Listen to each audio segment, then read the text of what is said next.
জয় শ্রী গণেশ বন্ধুরা। আজকে আমি আবারও রেডি। আমি পার্লারে যাব এখন। আর তোমাদের একটা কথা বলে রাখি যে আমি তোমাদের সঙ্গে অনেক কিছু শেয়ার করতে পারিনি এখনও, আস্তে আস্তে সব শেয়ার করব। যেহেতু আমি এখানে নতুন, তাই কিছু ভুলটুল হলেও চালিয়ে নিও। আর ব্যাপারটা হলো, আমি এখন আজকে পার্লারে যাচ্ছি। আর তোমাদেরকে কালকে ভিডিওতে বলেছিলাম বাগানটা পরিষ্কার হচ্ছে, কিন্তু দেখাইনি। আজকে তোমাদেরকে ফাইনালি বাগানটা দেখাবো।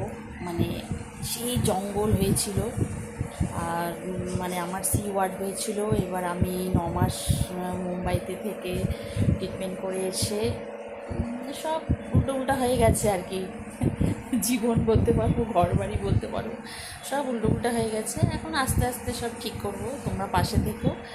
আর আমার মতো হাসবে, যতই ঝড় আসুক জীবনে, মন খারাপ করবে না, সব ঠিক হয়ে যায়। ঠিক আছে, বাই।